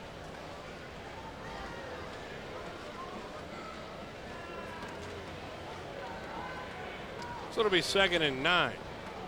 Bucks from their own 6. Nice end zone shot, Coleman. From his goal line, will be hit and dropped. They're going to mark his progress out over the goal line, I believe. Well, Coach Blake wants a safety for Beaumont, but the line judge on the near side has planted his foot some inches from the goal line, so almost a safety. And it's the proper call. I mean, Doug was just in front of the goal line. If you take a look at the replay, he's right there about the one that gets hit, knocked back into the end zone, but watch Coleman where the ball is. It's in his right hand, just in the Good work by the camera guys there. You know, it should have, usually Doug would have gotten rid of that ball. You know, veteran guy would have, you know, gotten rid of that football, not taking the sack, but now they worked themselves into quite a hole. It's 3rd down and 15 yards to go. The ball inches from the goal line. Here's Coleman rolling right. Looking, he's got Scheck-Snyder. Scheck-Snyder going to try to make a move, and he's not going to get it first, but he gets some breathing room. He got it out to the 12-yard line. Well, Scheck-Snyder catches this ball and then starts dancing backwards. And I think that's Coleman and Jack Phillips a little frustrated about. He has a chance to possibly get the first down if he just turns and runs. He just got to make the 15. So he retreats all the way back to about the 9 before he gets back to where he caught the ball at the 12. So 50-yard field goal attempt by Chris Strapola coming up. Email will hold. Strapola drills it and hits the structure up top. That's a dead ball. Pretty hard to kick a 50-yarder and not get it high enough with roof being low, as you pointed out. It's tough, but you know, it's like a punt. Ball hit the. 1st and 10 for the Beaumont Drillers. Roland Hayes, their left-handed quarterback, a former Alabama A&M Tiger. Aren't they the Tigers or the Hornets? Not a big swag guy. I'm not sure. Not sure. I guess I should know that before I say it. Here's a pitch to Summerall. Got some running room. He tell you what, he keeps his feet moving. He gets 11 yards and a 1st down inside the 15 of Houma. Dorsey brings him down with a little help from Blanchard. Well, we've got a clarification from the truck. The Bulldogs. Jeff Stewart just told us that Alabama A&M is the Bulldogs. I was 0 for 2 on that one. Our OTM crew doing a lot of swag ball over in the Alabama area there on top of all the mascots. 1st and 10. Drillers with the Buck 14. Summerall again. He's got running room. He's going to score. 14-yard burst through the middle. Good run by Troy Summerall, and Beaumont's back on top of a late flag fly. That's a shame right there. There's a great job by everybody up front blocking, Summerall running, and then at the end he just kind of spikes the ball against the back wall and they're going to throw a penalty. But look, basically untouched into the end zone. And then he just gets excited, throws it against the back wall, and the officials throw a flag. So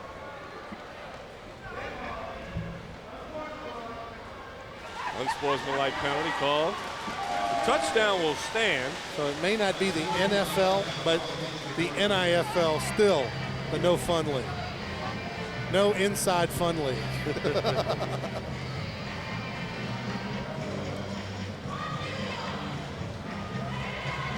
So the refs will get together and figure out what to do. Yeah, Coach Blake of the Drillers, actually that's one of the assistants, he's stating his case about the little penalty there.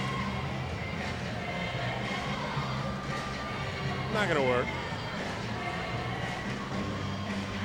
Well, the Beaumont Drillers, this is their 2nd year in existence, 2nd year in the Atlantic South Division, which is one of the better divisions in the NIFL League.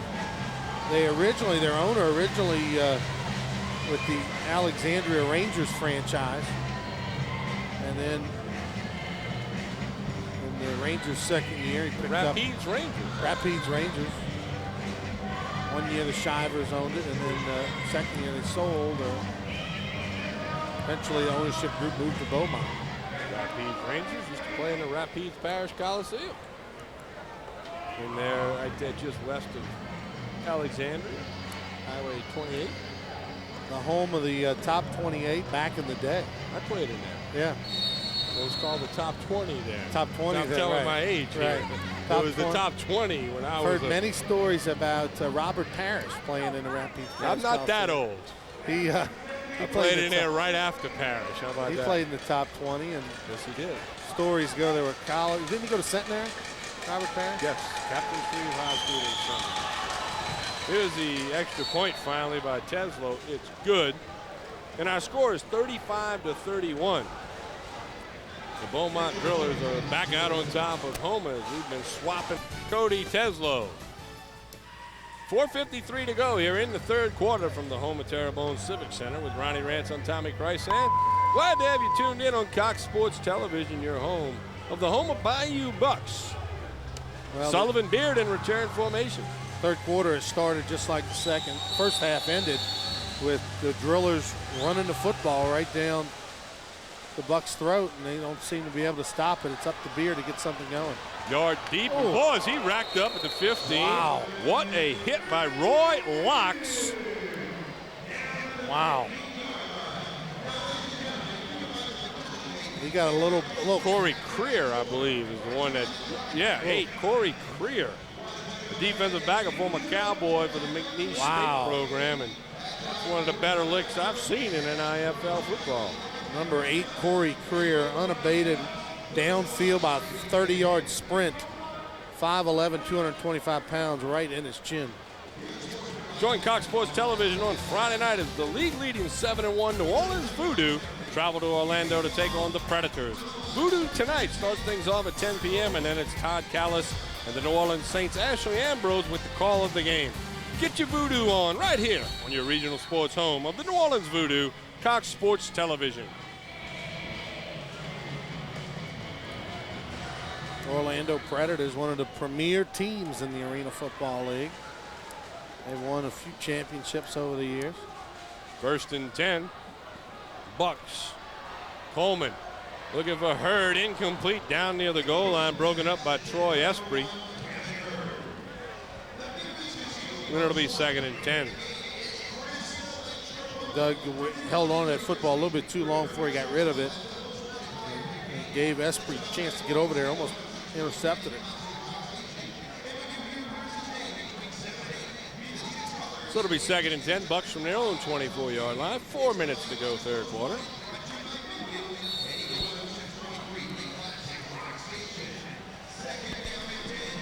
Let's see what Jack Phillips Jr. and Doug Coleman have in mind here.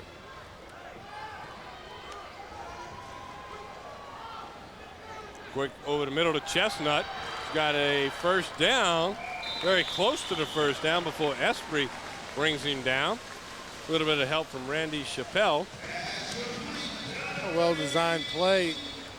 Back out of the backfield, goes out into the flat, and then they hit Chestnut underneath on a slant. Kind of use the umpire as a little pick play right there in the middle of the field, run around him, and he's just almost short. First down. Just short, so it'll be 3rd and less than a yard to go. And this has been the area.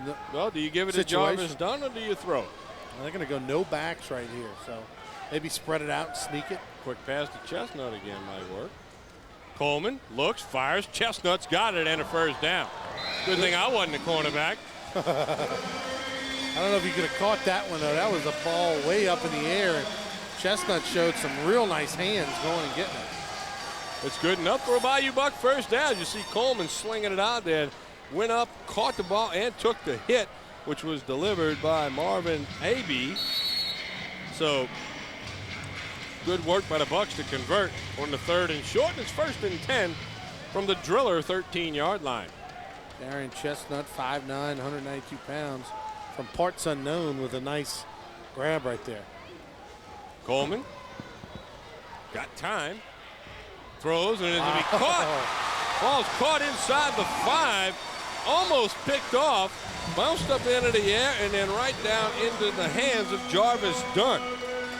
What a break and a missed opportunity for the Drillers. I believe that was Winchester. We get a look, and no, it was Nick Mitchell. The fullback linebacker. He might have not, as you look, he might not have knew that ball was going to get on him so fast. Heads up by Dunn, the old tip drill. Chappelle makes the tackle, and it'll be 1st and goal, Bayou Bucks from the 2-yard line. Under 2 minutes to go, third quarter. They're trying to retake the lead. We've been swapping the lead here, and Bucks will try to continue that trend. Dunn runs into his own guy. Second effort will get him to the 1-yard line before Marvin Abbey brings him down. You know, Marvin Abbey did a real nice job, actually. Stuffing. Patterson Owens also over there in the defensive line. Take a look here, just Nice job by Owen, 77 right there. 6'6", 280 pounds, just standing up. Green on the left tackle side, and nowhere to go for Dunn. Minute to go, third quarter. Bayou Bucks knocking on the door. Dunn off right guard. He's trying, he's lunging, and he does not get in. Chappelle in on that stop for Beaumont with some others. See Winchester getting up off the pile, so. Now, you know, they're going to have to probably, the Bucks going to have to take a page out of the Drillers book and put, you know, a big fullback in the ball game.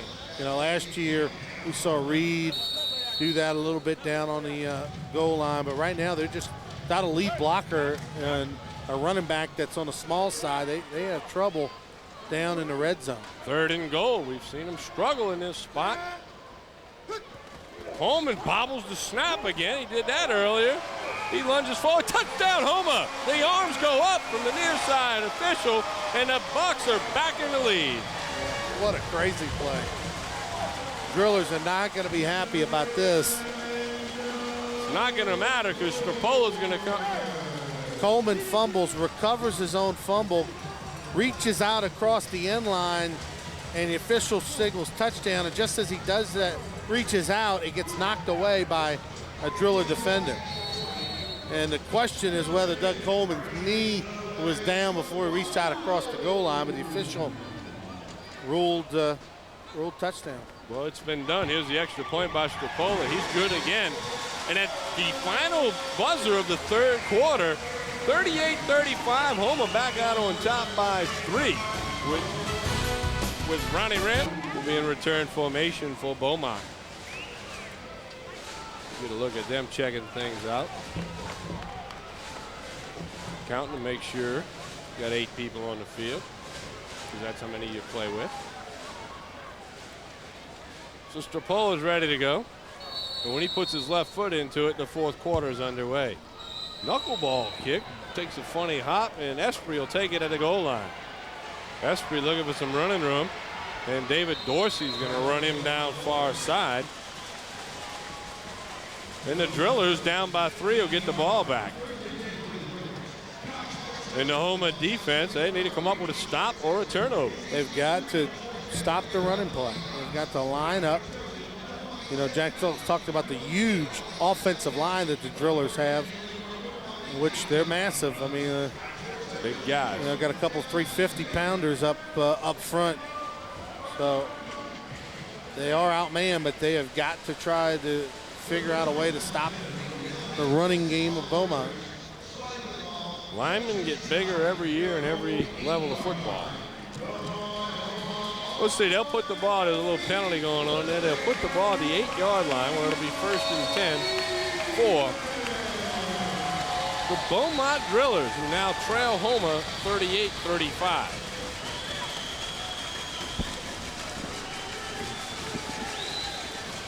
Here's Sumrall running right, nowhere to go. Good job by Tyrone Hughes and Roger Green teaming up on the far side.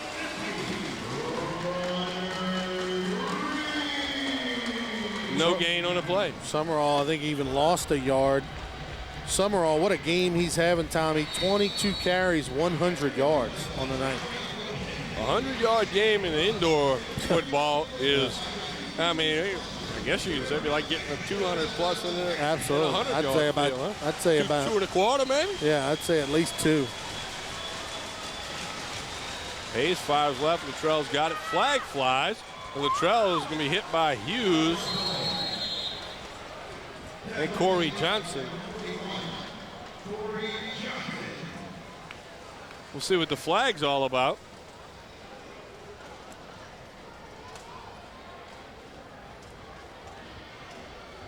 False start offensively. That'll cost Beaumont 3 yards. So right now the Bucks get the good start, good stop on first down and a penalty. So an opportunity here for the Houma Bayou Bucks to set the tone for the fourth quarter. They can get, you know, keep them down in the shadow of their own end zone.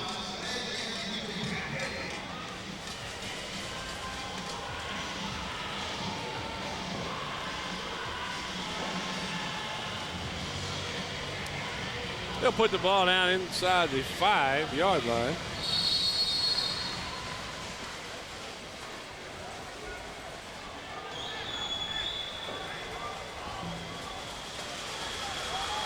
So here we go.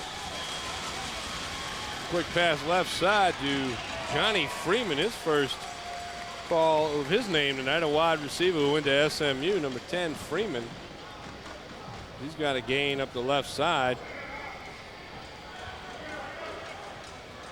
He gets it out over the 10. We'll see where they put it as they smashed him into the near wall.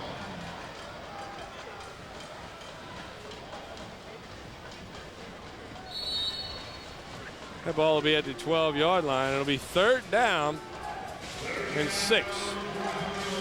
3rd and 6 for the Drillers. Hayes fires, caught by Luttrell. 1st down and more.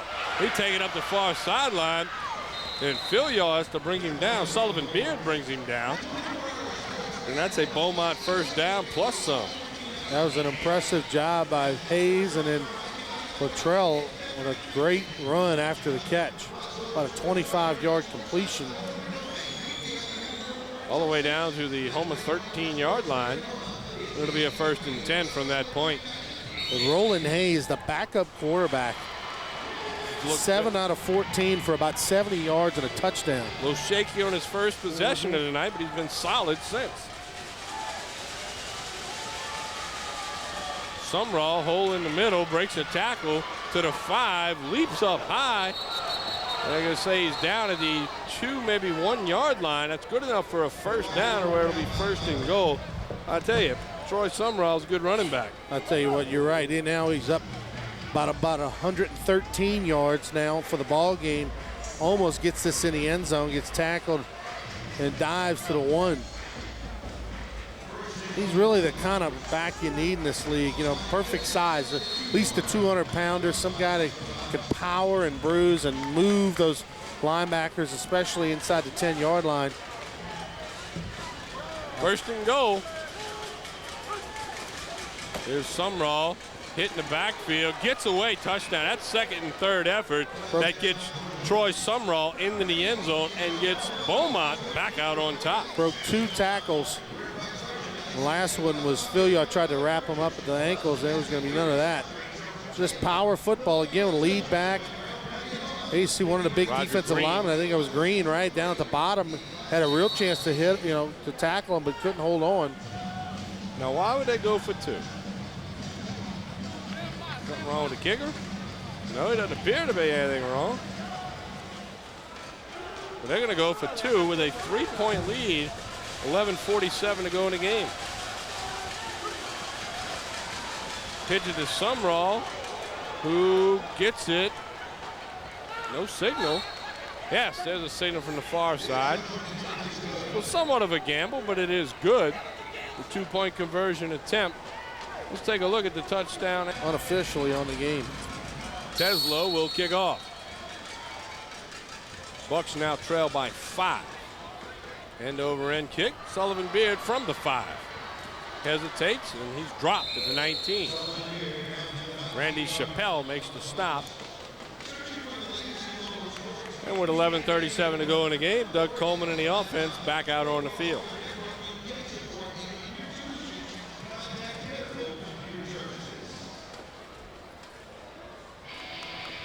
Well, it's going to have to be, you have to match scores, it looks like right now. Bucks with no answer defensively and slowing down Beaumont. But it's going to be up to the offense to just basically score when they get it. 1st and 10 from their own 19. Coleman again dropped the snap. But he's got time. He fires left side. Caught by Chestnut inside the 5. Chappelle drops him. Well, what a job by Coleman to improvise and make a big play out of it. That's that experience. As you see Coleman bobble the snap, he's got plenty of time to set his feet, fire another perfect spiral to Chestnut. Yeah, he didn't panic. They ran 3 players in motion, all 3 on go routes, and they kind of flooded the deep part of the field. Beaumont really with only 2 defenders back there, and That means somebody's going to be open, and Chestnut was wide open. First and goal, Bayou Bucks at the 3-yard line. Coleman to throw, pumps, fires it. It's going to be picked off by Chappelle on a tip drill ball again. And the Drillers come up with the stop, sitting on that 5-point lead. And that's a big play by Randy Chappelle, a former Covington High Lion. Before going off to Oklahoma State. Here you see a pump and another drop by Hurd. That is the 4th drop of the night for Hurd, and you know, he's really the premier receiver for the Bayou Bucks. So Kevin Hurd is having a forgettable night right now. So the Drillers will get it. 10:24 to go in the game. They have a 5-point lead. A game that was only 7-0 at the end of 1 quarter. We've seen our share of points since. 10:24 to go. We're going to take a pause with Ronnie Ranch. I'm Tommy Chrysan. This is Bayou Buck football on Cox Sports Television. Houma Terrebonne. Sumrall runs right. That's not a surprise to see Sumrall running with the ball for Beaumont. As he gets it out to the 10-yard line. And I would think Beaumont's going to continue to just give it to Sumrall. Under 10 minutes to go in the game. Yeah, don't mess with success. You know, it's been working all night. Just lead fullback, power play with Sumrall. Play action right here. Hayes going to try to go long. He's going to be picked off by Sullivan Beard. He's the interception guy, and he does it again. He's to the 5. Beard inside the 5 as he makes it happen for the Bayou Buck defense. Sullivan Beard. Why? Why do you run that play? The Bayou Bucks have struggled stopping the run. Sumrall's having a career night, and you throw the ball up for grabs, and you throw it towards Sullivan Beard. By a lot. We talked about Sullivan Beard in the pregame. 21 career NIFL interceptions, make it 22. And you know, if you're going to throw it, you definitely don't want to throw it where he's at. You want to go where someone else is a less experienced defender, maybe. So it's first and goal, Bucks at the 3-yard line. Jarvis Dunn bounces outside left. Touchdown, Houma. It's coming back. Flags are flying.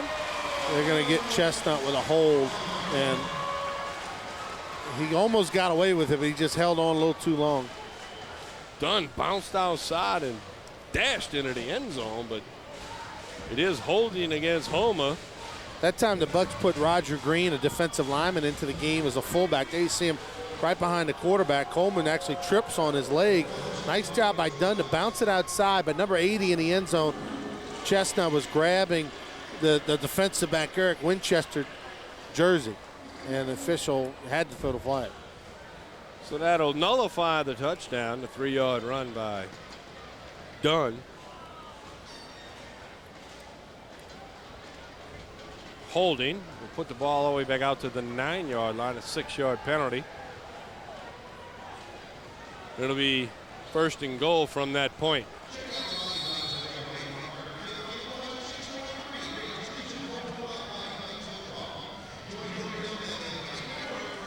Jack Phillips Jr. We'll talk to him after the game, get his comments.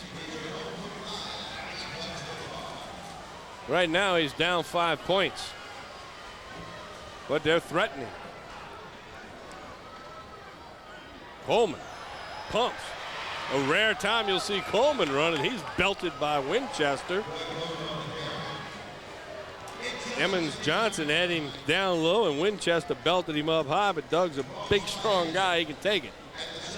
Yeah, he's well put together. But he's not a guy who runs with a football a whole bunch. That's one of the few times I've ever seen him run with the ball. He'd probably preferred not to. Probably didn't have a choice there, would be my guess. So it's second and goal just inside the 8. We'll call it to 7.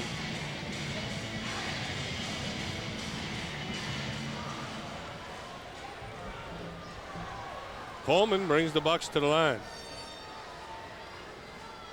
Drop the snap again. Winchester hits him, and then he is belted by Nick Mitchell. We got to get the center quarterback exchange going a little bit more solid.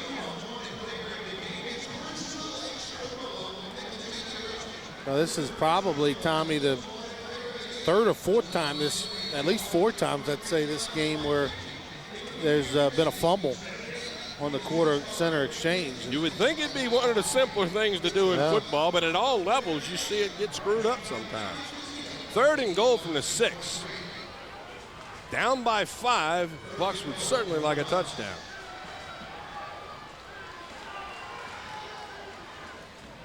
Coleman under some pressure, rolling right, fires it back at the end zone. Tip caught by Hurd.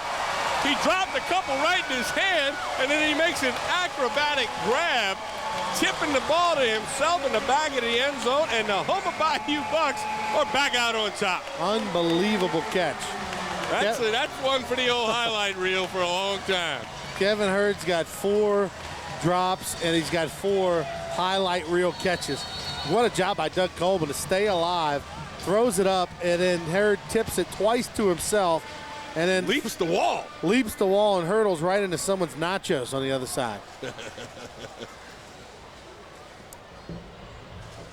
Extra point attempt by Strapola.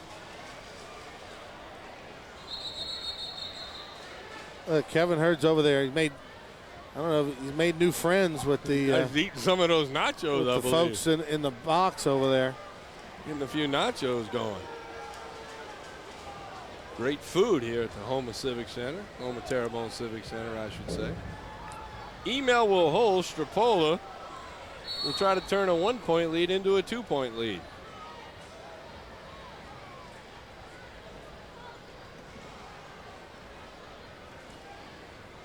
Strapolo's kick is up, and he's been pretty darn consistent tonight. Our score, Houma 45, Beaumont 43. We get a quick look again at this catch by Kevin Hurd in the back of the end zone. What a job right here on Cox Sports Television. Number right now for Houma is the fact they lead by 2 as Freeman returns the kickoff. And it's a 2-point lead, and the Bayou Buck defense going to have to take charge here. 6:44 to go in this game. This has turned into a shootout. Neither defense really being able to stop the other's offense.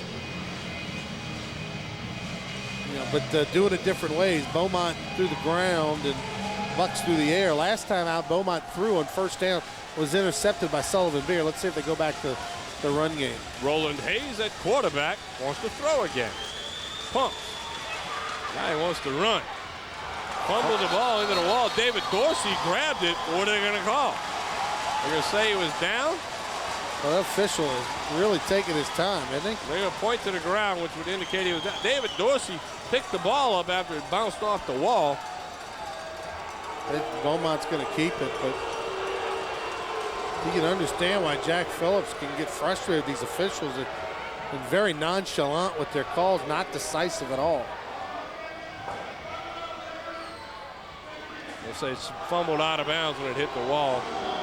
It'll be 2nd down. We'll get a look at it. I mean, the ball. Roger Green, it comes loose, but it did hit the wall. You'll see Dorsey grab it right here. Nonetheless, it'll be 2nd and 9. Sumrall twisting and turning for 2, maybe 3. Blanchard, Dorsey, and Roger Green in on that stop for Houma.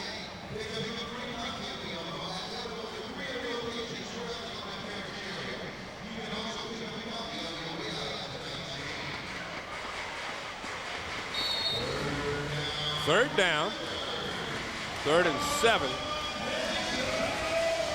Big play for the Houma defense.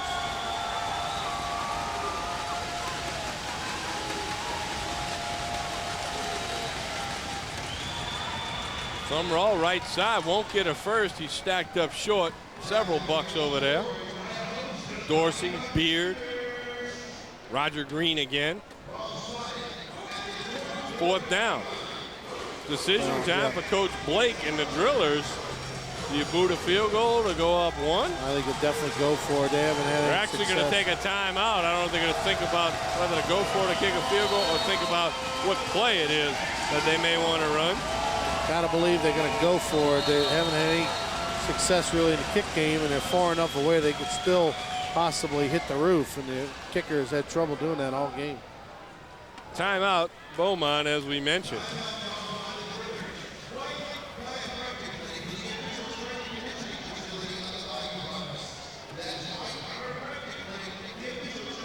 Houma hanging on.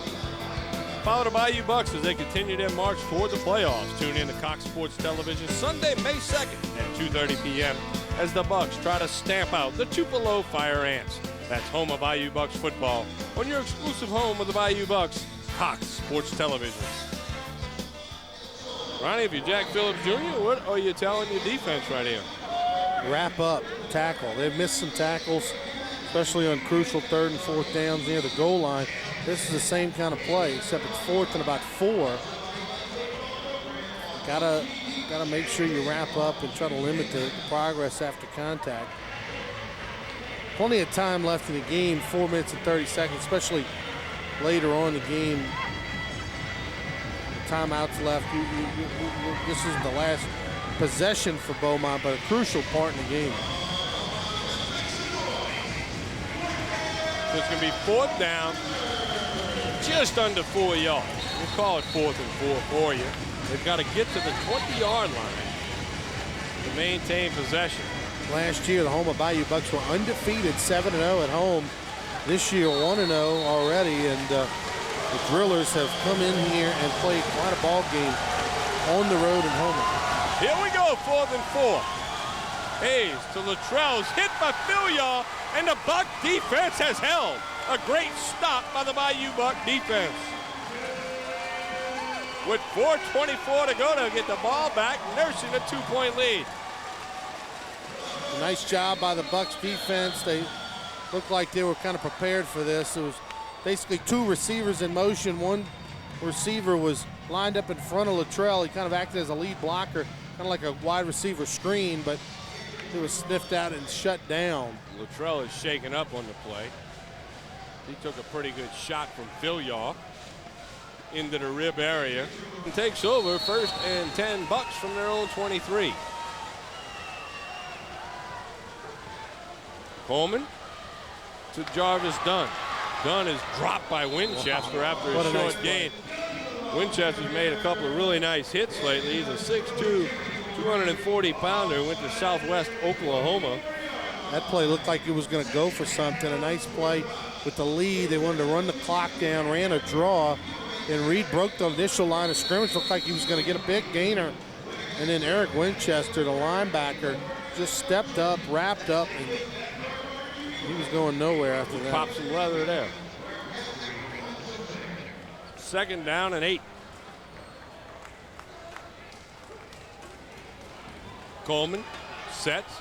He's got Schexnayder at the 16, very close to a 1st down. Nice catch. In traffic. Ball was low into the outside. A good throw by Coleman, but nice grab by Schexnayder. He's had a nice night tonight, not only catching the ball, but on special teams as well. And that's a perfectly thrown ball, and might have hit the turf. I believe he's got the 1st. They're going to bring the chains across. I believe he's got it, but they're going to make sure they'll bring the chains out here and stretch him out and see if Schexnayder. Well, while we're waiting on that, we're going to take another look here in just a minute of the replay, because this ball, the Drillers thought this ball hit the turf, Tommy. And let's take a look at it. Can't really tell necessarily from that angle. The other angle that we had on the replay originally, it looked like the ball might have actually come out at the end between his legs, but here you see the initial replay. Watch as this ball's thrown down and to the right. The ball's loose right there initially, and it may have hit the turf. Looks like it's down the turf and he scoops it up, but But close you know enough. what? It's going to be a first down because when they stretched the chains, he had it by the length of the ball. So it'll be 1st and 10. Bayou Bucks at the Drillers 17-yard line. It's Houma 45, Beaumont 43 as we approach the 3-minute mark here in the football game. And here's where a lack of a running game can hurt you a little bit because the Bucks would like to just run the ball, eat up some clock. But instead, they're going to chunk it. Winchester's not going to let that happen. As Coleman actually got it away before he went down. Tried to get it to Schexnayder on the far side, incomplete. Nice job by Coleman to just get rid of it and avoid the sack, but an incomplete pass. You didn't have the lack of the running game and the belief in it, it's forcing the Bucks to have to throw the football. And it'll be 2nd and 10. Clock's rolling. Anytime you throw it, sometimes bad things can happen too. So Bucks have to take care of the football. No doubt. Coleman will bring him to the line. Coleman looks, got time, throws it. Hurd, touchdown. That's a big play by Doug Coleman to Kevin Hurd. Good for the 17-yard touchdown pass. How did Hurd get so wide open? He did, and Coleman found him. Kevin Hurd on the 17-yard pass from Doug Coleman, and it's Stropolo on for the extra point. Doug Coleman hung in the pocket, and he had Schexnayder and Hurd both in the end zone, and Troy Esprit, the defensive back, had to try to guard both. And look, because I didn't see another defender anywhere near the two receivers.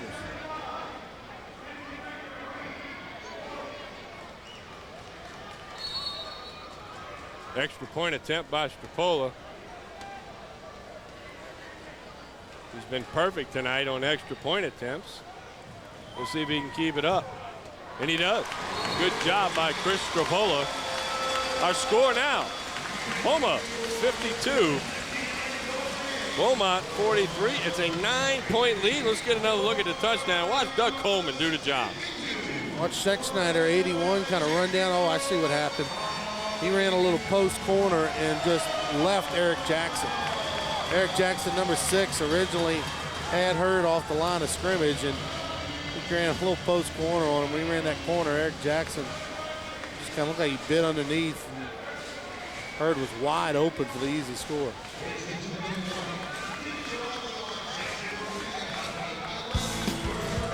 Tune in this Tuesday night as the Hornets complete their West Coast swing against Chris Webber and the league-leading Sacramento Kings. Jordy Hultberg tips off the coverage at 8:30 p.m. with Hornets Tonight, followed by the call of the game. That's New Orleans Hornets basketball on your exclusive home of Hornets basketball, Cox Sports Television. Getting close to playoff time in the NBA. And the Hornets, who knows where they'll finish in the East. Right now they're battling for playoff positioning in the East, but they better get it this year. The Hornets need to get it this year because next year, ouch. Go to that Western West. Conference. You got Houston, Dallas, And the San balance Antonio, of the NBA and right now is clearly heavy to the West. And all 4 of those teams, Houston, San Antonio, Dallas, and Memphis, are up and coming, very good teams. So it's going to be very tough next year in their division. So the Hornets need to try to get to the promised land this year while they really can. Stropolo will kick off, 1:59 to go in the game. Houma leads by 9 points. 9-point lead is good in football because the other team has to get 2 scores. There's Luttrell, who's back in there. He's going to be wrapped up and brought down by Schexnayder, who's been brilliant on special teams tonight.